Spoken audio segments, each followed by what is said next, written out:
بسم اللہ الرحمن الرحیم. In the name of Allah, the Beneficent, the Merciful. بسم اللہ الرحمن الرحیم. حضرت ابو ہریرہ رضی اللہ تعالیٰ عنہ سے روایت ہے کہ رسول اللہ صلی اللہ علیہ وسلم نے فرمایا، اس رب کی قسم جس کے قبضے میں میری جان ہے، اگر تم لوگ گناہ نہیں کرو گے تو اللہ تعالیٰ تمہیں ختم کر کے دوسری قوم پیدا فرمائیں گے جو گناہ بھی کریں گے، پھر اللہ تعالیٰ سے معافی بھی طلب کریں گے اور اللہ تعالیٰ اس پر ان کو معاف فرما دیں گے۔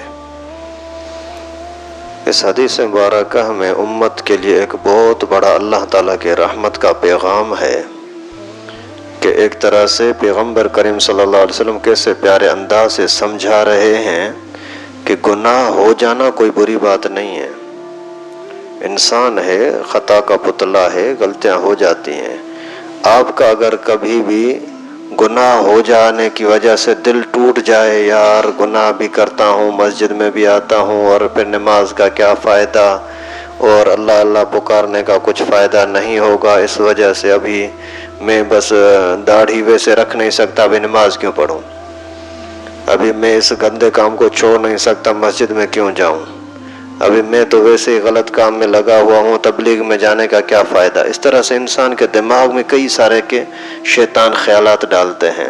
تو ان سب چیزوں کا علاج بتلانے کے لیے اللہ کے نبی صلی اللہ علیہ وسلم نے بڑے پیارے انداز سے سمجھایا کہ اللہ تعالیٰ گناہ گاروں کو بھی پسند فرماتے ہیں جب استغفار کریں۔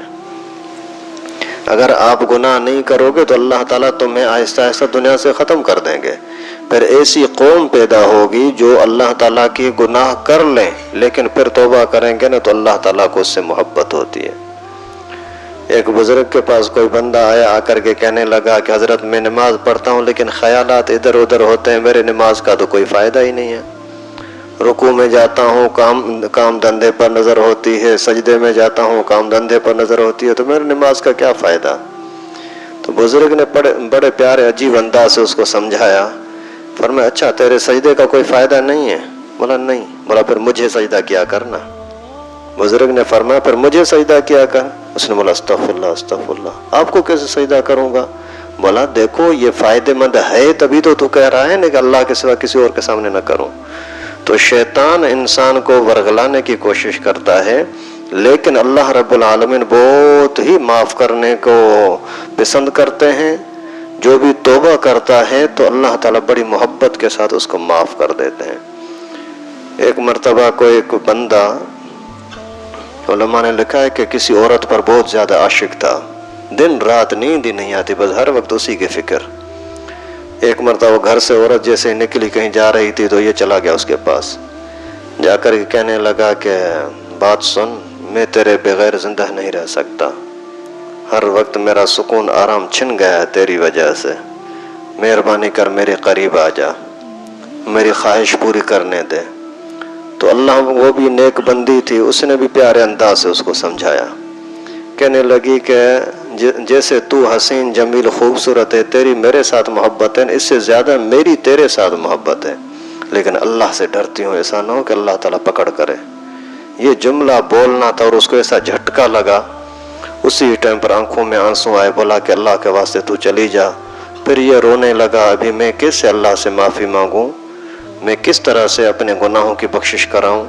اس کو پتہ لگا کہ وہ فلاں جگہ پر بستی میں علماء کرام نیک لوگ رہتے ہیں، جانے لگا کہ میں جا کر کے وہاں سے علم حاصل کروں اور توبہ کروں۔ راستے میں جاتے ہوئے آگے کوئی نیک بندہ جا رہا تھا، ایک دوسرے سے پوچھا کہاں جا رہا ہے، اس نے بولا میں فلاں بستی میں جا رہا ہوں، تو کہاں جا رہا ہے؟ میں فلاں بستی میں جا رہا ہوں۔ دونوں قریب تھے، سخت گرمی تھی، سورج کی تپش تھی، تو اللہ کی قدرت ان کے اوپر ایک بادل آ گیا، سایہ کر کیا، یہ اسی سائے میں جاتے رہے۔ یہ سمجھ رہا ہے یہ گناہ گار آدمی شاید اس بزرگ کی وجہ سے ایسا ہو رہا ہے، نیک بندے کی وجہ سے۔ اس نیک بندے کے دماغ میں بھی یہی تھا کہ شاید یہ تو ایسے ہی گندا آدمی ہے، میں الحمدللہ اللہ کے دین پر چلنے والا ہوں، میری وجہ سے اللہ نے یہ بادل بھیجا ہوگا۔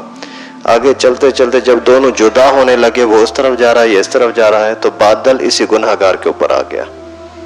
اس نے جلدی سے آ کر کے اس کو بلایا، بھائی کیا حال ہے، خیر تو ہے؟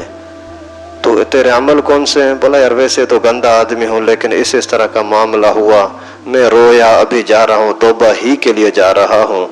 تو اس نے بولا کہ واقعی یہ اسی توبہ کی برکت سے، گناہ ہو جانا انسان بے بس سے کبھی ہو جاتا ہے، لیکن اس کے بعد اگر توبہ کرتا ہے نا تو اللہ تعالیٰ اس کے اوپر خاص رحم فرماتے ہیں، آخرت کے عذاب سے بچانے کی طرح دنیا میں بھی تپش کے عذاب سے اللہ نے اس کو بچا لیا۔ غلطیاں ہو جائیں یہ اور چیز ہے، غلطیوں پر ڈٹ جانا، جان بوجھ کر کے روز روز غلطیاں کر رہا، یہ خطرناک چیز ہے۔ یا کسی نے آپ کو سمجھایا اور آپ نے اس کے سمجھانے کو توجہ نہیں دیا، یہ خطرناک چیز ہے۔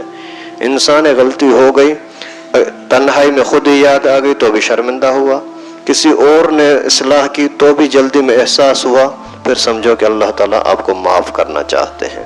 اللہ تعالیٰ سے دعا ہے کہ ہم سب کو ہر طرح کی نافرمانی سے بچنے کی توفیق نصیب فرمائے، خاص اپنا فضل اور اپنی رحمت ہمارے اوپر نازل فرمائے۔ وآخر دعوانا ان الحمدللہ۔ لائک کریں ہماری ویڈیو کو، سبسکرائب کریں اور ساتھ میں بیل آئیکن کو دبانا نہ بھولیں۔